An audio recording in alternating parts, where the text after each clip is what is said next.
अस्सलाम वालेकुम, आप देखें इनसाइड पाकिस्तान में हूँ मोहम्मद ज़फ़ीर। सियासी बहरान मफाहमत का रास्ता निकल पाएगा? हुकूमत की पीटीआई को मुज़ाकरात की दावत। क्या बानी पीटीआई मुज़ाकरात के लिए तैयार होंगे? और इस वक्त जिस तरह सियासी माहौल है, सियासी कशीदगी है, उसमें वफाक और केपी आमने सामने हैं। लफ्ज़ी गोलाबारी जारी है, लेकिन इसी दौरान मफाहमत की बातें हो रही हैं। देखना यह है कि ये मफाहमत किस हद तक आगे बढ़ती है और डायलॉग के लिए कोई बेहतरीन रास्ता निकल पाएगा या नहीं।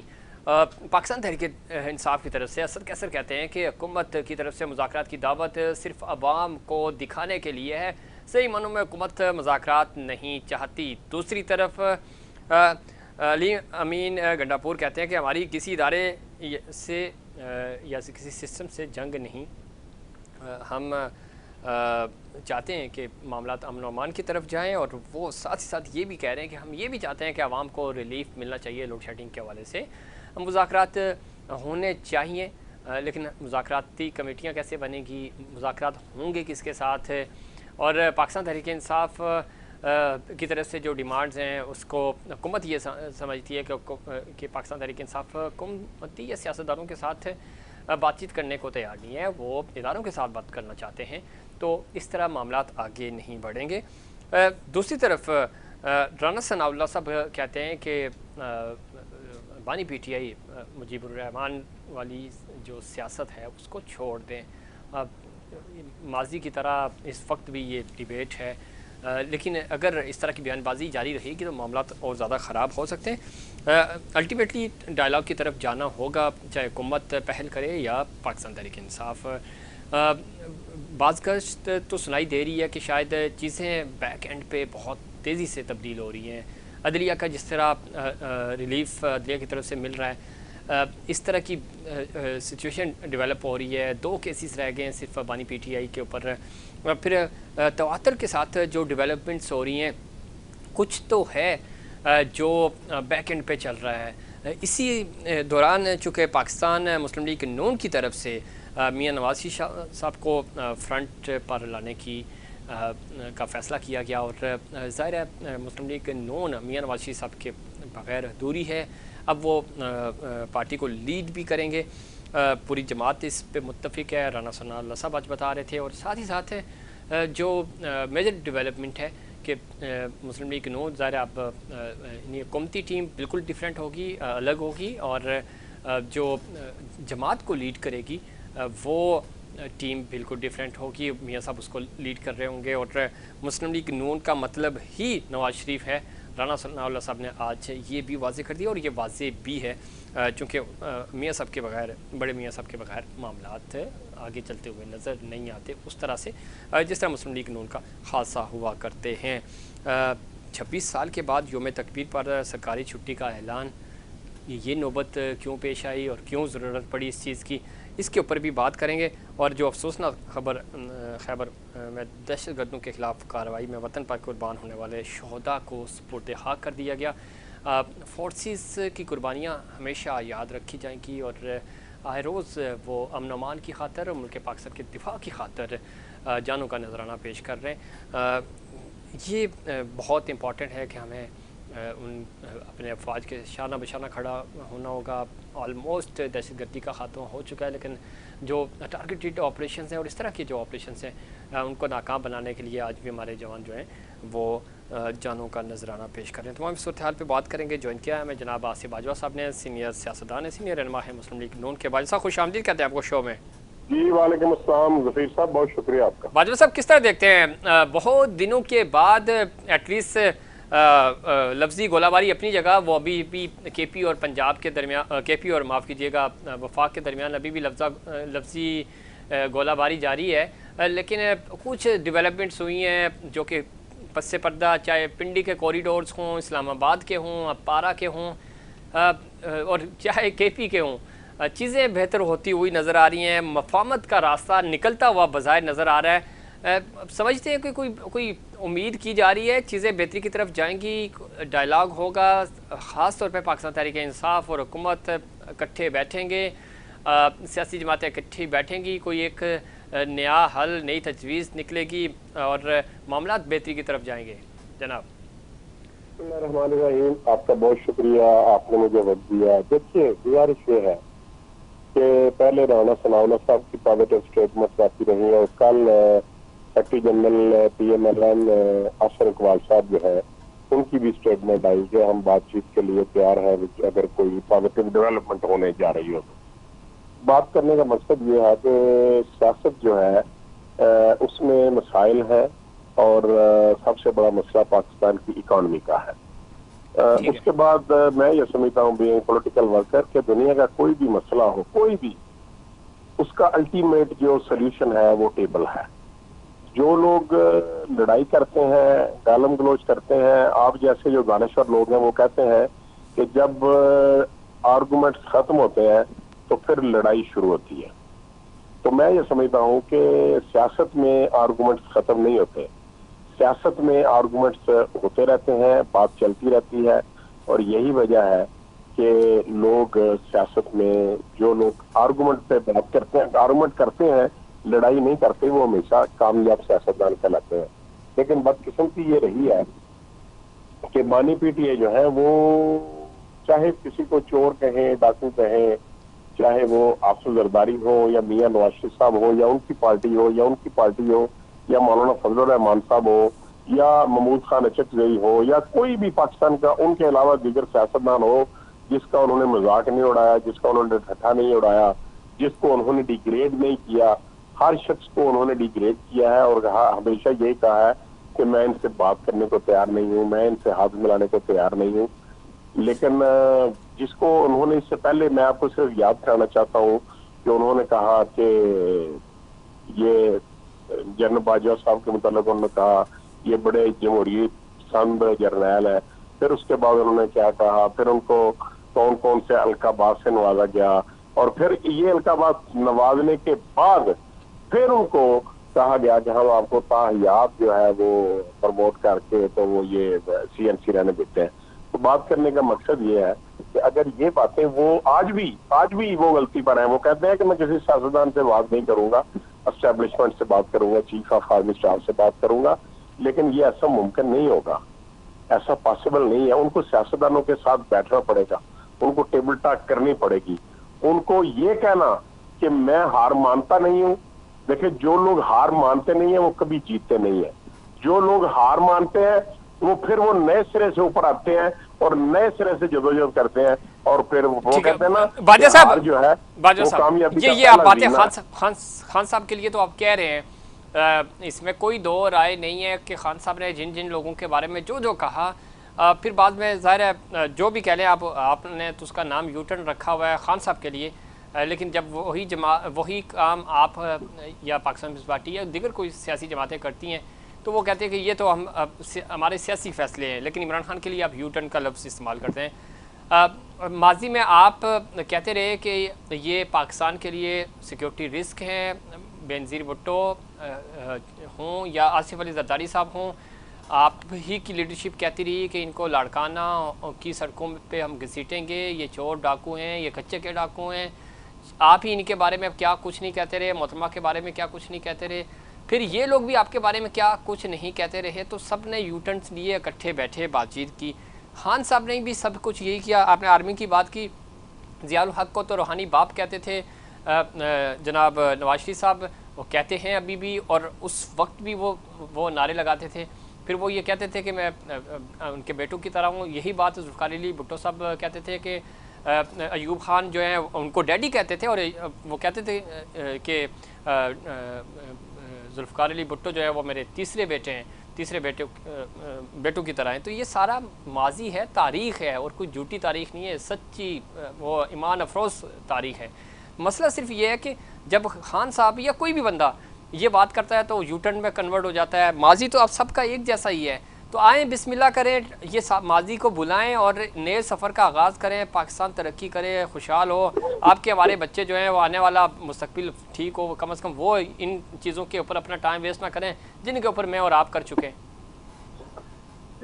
देखिए, मैं ये समझता हूँ जफीर साहब जनाब कि आप पूरी तैयारी के साथ इंट्रो पेश करते हैं, पूरी तैयारी के साथ क्वेश्चन बनाते हैं और पूरी मेहनत के साथ बात करते हैं। बिल्कुल आपने बहुत अच्छा, जो मुझसे दूसरा आपने सवाल किया, इसका आपने एक तकरीबन 3-4 मिनट तक एक आपने एक इंट्रो जो है ना वो दिया है। जो इंट्रो दिया है उसमें आपने ये सारी बातें की, ये बिल्कुल दुरुस्त है कि हम आपकी आपकी आपकी गुफ्तगू का मगज ये है कि आप सब लोग एक जैसे हैं, आप सब में गलतियां हैं, आप सब ने, किसी ने भुट्टो ने अयूब को और मियां नवाज शरीफ साहब ने या उसको क्या नाम है सदर ज़िया को, ये सारी बातें आपकी दुरुस्त। लेकिन मैं, और एक आप बात ने ये भी की कि आप बेनजीर को या आफसर जरदारी को क्या कहते थे, लेकिन देखें सर फिर भी एथिक्स नाम की कुछ ना कुछ चीज तो होती है। जब मियां नवाज शरीफ साहब लंदन में थे और वहां गए मोहतरमा बेनजीर भुट्टो के साथ, जब मिसाके जमहूरियत हुआ, एक डॉक्यूमेंट तहरीर किया गया, तो क्या वसीफ साहब आपको कोई बात याद है जिसमें पाकिस्तान मुस्लिम लीग के अकाबरीन ने या पाकिस्तान पीपल्स पार्टी के अकाबरीन ने 90s की सियासत को दोहराया हो? कतई तौर पर नहीं दोहराया गया और हमने बहुत ज्यादा उसको एक्सेप्ट किया। मासवा एक फिक्रे के कि जब मियां शहबाज शरीफ साहब ने कहा कि जरदारी को मैं सड़कों पर घसीटूंगा और उसके अंदर से मैं करप्शन का पैसा निकालूंगा, उस बात को फिर उन्होंने बैक पार्डन किया, माफी मांगी और उन्होंने कहा कि मुझे ये नहीं कहना चाहिए था, मैं अपने अल्फाज वापस लेता हूं। तो बात यह है कि कुछ ना कुछ एथिक्स होते हैं। तो एथिक्स जब आप सोचते हैं, सियाने आप जैसे लोग कहते हैं कि बात करने से पहले बात को तोलो फिर बोलो, लेकिन जब आप जो भी गुफ्तगू करें, आज मैं आपके साथ ये गुफ्तगू करूं और कल मैं इसके उलट आपके साथ बात करूं, तो आप मुझे कहेंगे कि यार ये कैसा आदमी है। बाजवा साहब दुरुस्त कह रहे हैं, हम आपकी तारीफ भी करते हैं कि मिसाके जमहूरियत हुआ, मीडिया आपके साथ खड़ा हो गया, आपने अच्छे काम किए। मोहतरमा बेनज़ीर भुट्टो की शहादत होती है, मियाँ साहब पहुँच के हॉस्पिटल। इमरान खान साहब 2013 के जलसे, जो इंतखाबी जलसा था उनका लाहौर में, उसमें वो ज़ख्मी होते हैं, मियाँ साहब हॉस्पिटल पहुँच के उनकी इयादत करने। जो अच्छी बातें जिसकी भी हैं हम उसकी तारीफ़ करते हैं। सानिया APS हुआ और उस वक्त इमरान खान चूँकि धरने पे थे, उन्होंने धरना ख़त्म करके वसी तर मफाद में वापस आ गए, पार्लियामेंट के अंदर बैठे, बातचीत की। हम इस चीज़ को अप्रिशिएट करते हैं कि अच्छा है, चीज़ें बेहतरी की तरफ की। आज भी हम यही तवक्को कर रहे हैं आप तमाम सियासतदानों से कि चीज़ें मुल्क के वसी तर मफाद में सब इकट्ठे हो जाएँ, एक और मिसाक कर लें, मिसाक मैशियत कर लें, मिसाक पाकिस्तान कर लें, ताकि चीज़ें बेहतर हों। अदरवाइज़ आप भी जानते हैं, मैं भी, आप अपने मोहल्ले इलाके, आप ज़रा हल्के की सियासत करते हैं, शादी ब्याह की तकरीबात में, किसी की सालगिरह में चले जाएं, वहाँ क्या बातें हो रही होती हैं। अगर आप दूसरी जमात का कोई बंदा आ जाए तो आप वहाँ बैठ नहीं पाते। ये चीज़ें ख़त्म होनी चाहिए। एक अच्छा, एक हेल्दी इन्वायरमेंट मिले ताकि लोग तरक्की कर सके, बाकी चीज़ों पे, पॉजिटिव सरगर्मियों के ऊपर अपनी एनर्जी सर्व कर सकें। हम तो वसीफ साहब, पाकिस्तान 21 अक्टूबर 2023 को जब मियां नवाज शरीफ साहब पाकिस्तान तशरीफ लाए, लाहौर मीनार पाकिस्तान के साए में, उन्होंने जो गुफ्तगू की जलसा आम में, उन्होंने कहा कि हम इंतकाम की बात नहीं करेंगे, हम पाकिस्तान की जो इस वक्त मुआशी सूरत हाल है उसके लिए हम उस पर बात करेंगे और सब हम मिलकर इसका मसाइल का हल निकालेंगे। तो उन्होंने हर बात जो है वो दबांगे दोहल की। बिल्कुल ठीक है, लेकिन बाजवा साहब हो क्या रहा है? सहाफ़ी को उठाया जा रहा है, आपके दौरे हुकूमत में लापता किया जा रहा है, आपके दौरे हुकूमत में आम शहरियों को उठाया जा रहा है, आपके दौरे हुकूमत में। तो और सियासी जो पाकिस्तान तहरीक इंसाफ आपकी बदतरीन मुखालिफ हो सकती है, लेकिन एटलीस्ट आपके दौरे हुकूमत में जो लोग उठाए गए, आप मुकदमे ख़त्म करें, उनको बोले सियासी बुनियाद पे नहीं। हाँ, किसी ने कोई जुर्म किया है तो लटकाएं, चौक में लटकाएं, कोई आपको मना नहीं करेगा। तो ये चीज़ें प्रैक्टिकली मोमेंट अपने अमल से पहचाना जाता है ना। तो ये चीज़ आप वक्त है कि आप इसके ऊपर अमल करके साबित करें। जो बातें मियाँ साहब ने उस वक्त की थी, ठीक है, वो आज प्राइम मिनिस्टर नहीं है, उनके भाई प्राइम मिनिस्टर हैं, ये साबित करें। ये सारी चीज़ें कोलो फेल में तजाद है जनाब बाजवा साहब। देखिए बात यह है, मैं आपकी बात से इत्तेफाक करता हूँ कि ना ही किसी सहावी को उठाया जाना चाहिए, ना किसी शायर को उठाया जाना चाहिए, और ना ही किसी पॉलिटिशियन को सियासी बिना पे उठाया जाना चाहिए। बिल्कुल ये गलत है, ये जमहूरियत का पसंदीदा फेल नहीं है, ये जमहूरियत में नापसंदीदा फेल है। लेकिन मैं आपको ये अर्ज कर दूं कि ये जो तीनों चीजें हैं, ये हर दौर में ऐसा होता रहा है। और मुझसे आप मेरे मुंह में अल्फाज न डालें, मैं आपसे अर्ज करूंगा, आपके इल्म में है कि इसको कौन लोग उठाते हैं और अदालतों में तलबी किसकी होती है।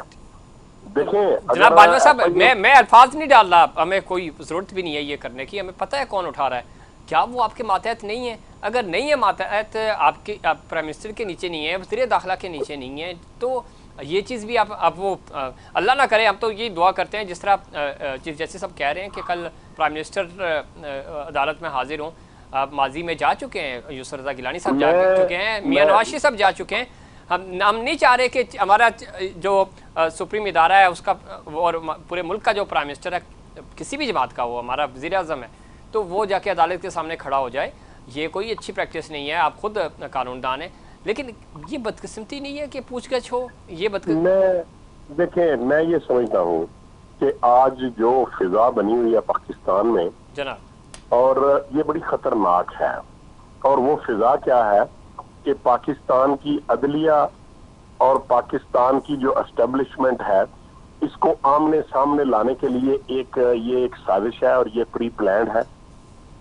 मैं ये समझता हूं कि हर वो शख्स, चाहे वो प्रेस का हो तल्लुक उसका आपकी तरह से हो या मेरी तरह एक बीइंग पॉलिटिकल वर्कर हो, या कोई भी ब्यूरोक्रेट हो या एस्टेब्लिशमेंट का हो या आम आदमी हो, मैं ये समझता हूं कि ये सब लोग, वो लोग जो इदारों को लड़ाने की बात करेंगे, जो इदारों को लड़ाने की साजिश करेंगे, वो पाकिस्तान के दोस्त नहीं है, वो पाकिस्तान के इदारों के दोस्त नहीं है, वो पाकिस्तान के कौम के दोस्त नहीं है, वो पाकिस्तानी नहीं हो सकते। तो मैं ये समझता हूं कि हमें आज बड़े क्रूशल हालात हैं, अदलिया और एस्टेब्लिशमेंट को आमने सामने खड़ा करने की कोशिश की जा रही है।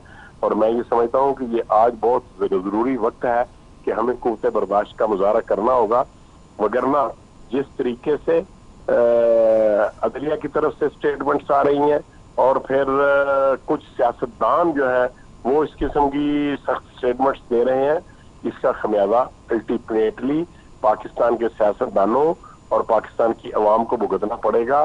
ब्यूरोक्रेसी को या जो लोग अरबाब इख्तियार हैं उनको कभी भी कुछ नहीं होगा। ठीक है, तो मेरी ये बात है बाजवा साहब, आप दुरुस्त कह रहे हैं और ये हमारी बदकिस्मती भी है, लेकिन आप नहीं समझते कि यही राइट टाइम भी है कि आप चीज़ों को एग्जीक्यूट करें। हुकूमत अल्टीमेटली आपकी है, मैं और आप जितना मर्जी कुछ कर लें, प्राइम मिनिस्टर ज़ाहिर आपके हैं, प्राइम मिनिस्टर के नीचे टीम है, वज़ीर दाखिला आपके नहीं है, लेकिन टीम तो प्राइम मिनिस्टर की है, उन्हीं के वो वज़ीर दाखिला भी हैं। ये सारी चीज़ें फ़िक्स हो जानी चाहिए, ज़िम्मेदारियों का तयन। कल आप ये नहीं कह सकते कि चूँकि हुकूमत तो हमारी थी लेकिन उठा बंदे कोई और रहा था, हुकूमत तो हमारी थी, फैसले कोई और कर रहा था, हुकूमत तो हमारी थी, हमें पता ही नहीं चलता था कि मामला हो क्या रहे हैं। ये चीज़ इमरान खान साहब से हमारी मुलाकात हुई, जब हुकूमत उनकी ख़त्म हुई तो उन्होंने कहा जी हमें तो 1.5-2 साल तक पता ही नहीं चला, हमारे फैसले तो कोई और करता था, हम तो बेबस थे। तो ज़रा वो होता ना कि वक्त गुजरने के बाद लकीर पीटने से तो कुछ नहीं होता। ये टाइम है, चीज़ों की जिम्मेदारी आपको, ऑनरशिप आपको लेनी पड़ेगी बाद में भी और आज भी। डिसीजन लें, अपना थिंक टैंक, आप अपना बेस्ट से बेस्ट थिंक टैंक दें। आपके पास ज़ाहिर पार्टी में बहुत अच्छे लोग हैं, पाकिस्तान तहरीक इंसाफ के भी अच्छे लोग लें, दूसरी जमातों से भी APC बुलाएं, उसका थिंक टैंक निकालें, कमेटियां बनाएं और फैसला करें कि आपने पार्लियामेंट को की सुप्रीमेसी बहाल करनी है, पार्लियामेंट को मजबूत बनाना है, और जमहूरी पार्टियां ही, जमहूरी जमातें और जमहूरी सोच ही जमहूरी फैसले कर सकती है। अदरवाइज़ तो ये सारी चीज़ें आहिस्ता आहिस्ता शिलिंग होती जाएंगी, और आज अगर आपके पास अपना वज़ीर दाखिला नहीं है तो कल शायद आपको अपना प्राइम मिनिस्टर भी ना मिले। देखिए, मैं ये समझता हूँ, मैं एक बात अर्ज कर, बड़ी छोटी सी बात आपके सामने मैं गुजारिश करना चाहूंगा कि इन तमाम बातों का, इन तमाम मसाइल का, इन तमाम क्वेश्चंस का जो हल है वो कॉन्स्टिट्यूशन में दिया गया है। हर इदारे की लिमिटेशंस दी गई है, हर इदारे को एक जगह पे जाके ब्रेक लगाने का कहा गया है कि आप इससे 1 स्टेप ऊपर नहीं जा सकते। तो मैं ये समझता हूं कि इन सब चीजों पर अमल दरामद करने के लिए हर इदारे को, चाहे वो पार्लियामान हो, चाहे वो अदलिया हो, चाहे वो एस्टेब्लिशमेंट हो, चाहे वो डेमोक्रेसी हो, या अपोजिशन लीडर हो, सबको अपनी अपनी लिमिट में रहना चाहिए। और अगर हम अपनी अपनी लिमिटेशंस के अंदर रह के अपना भरपूर किरदार अदा करेंगे, जी देखें अगर आज की अपोजिशन भरपूर किरदार अदा करे और वो समझे कि हमने पाकिस्तान को बचाने की खातिर इनको कोई गलत काम या कोई गैर आईनी गैर कानूनी बिल पास नहीं करने देना, तो वो उनका हक है, वो इंशाल्लाह नहीं करने देंगे। लेकिन फर्ज ये है कि हर शख्स अपना अपना फर्ज पूरा करे। मैं ये कहूं कि मेरे लिए खुली छुट्टी हो और जफीर साहब के ऊपर मैं पाबंदियां लगा दूं और जफीर साहब कहें कि उनके लिए खुली छुट्टी है और वो मेरे ऊपर पाबंदियां लगा दें, इस तरह मुल्क नहीं चल सकता, इस तरह जमहूरियत नहीं चलेगी, हम कामयाबियों की तरफ नहीं जाएंगे। हम अल्फाज का हेर फेर करके अवाम को धोखा तो दे लेंगे, लेकिन अल्टीमेटली हमारे रिजल्ट जो है वो नुकसान की तरफ जाएंगे। हो सकते हैं। और दूसरा वाजिद साहब, चूंकि वक्त भी खत्म हो रहा है, ब्रेक की तरफ जाना है मुझे। यौम तकबीर पर सरकारी छुट्टी का ऐलान किया, क्या इससे पहले भी आपकी हुकूमत रही, सरकारी छुट्टी कभी नहीं हुई, 26 साल के बाद सरकारी छुट्टी होनी चाहिए, ठीक है, यौम तकबीर मनाना चाहिए और ये हमारा जो दिफा है और बहुत बड़ी कामयाबी है हमारी, लेकिन ये नौबत क्यों आई कि अब इसको सरकारी छुट्टी के तौर पर मनाया जा रहा है?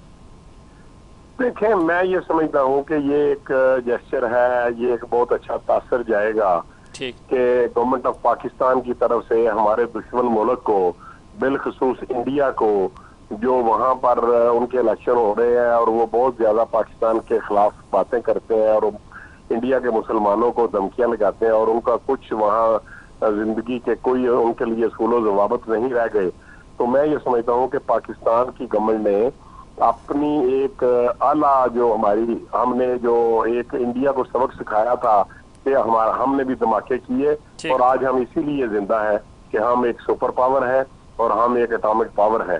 तो अगर इन्होंने छुट्टी कर दिया तो मैं समझता हूँ कि ये मेरे ख्याल में इंडिया को एक मैसेज जाएगा, इंडिया को मैसेज जाना अच्छी बात है बाजवा साहब। इंडिया को मैसेज बड़ा लाउड एंड क्लियर जाना चाहिए, दो टोक जाना चाहिए, लेकिन क्या ही अच्छा हो कि हम इंडिया को आईटी में भी बीट करें, इंडिया को एजुकेशन में भी बीट करें, हेल्थ में भी बीट करें और ये मैसेज और गुर्बत में भी बीट करके ये बताएं कि हाँ, आज हमारे पास अपनी जीडीपी बहुत अच्छी हो गई है, रोज़गार हमारे पास बहुत अच्छा है और हम आपसे ज़्यादा हमारी जीडीपी भी है। तो ये एनर्जी भी तो होनी चाहिए हमारे पास और ये मोराल भी तो होना चाहिए।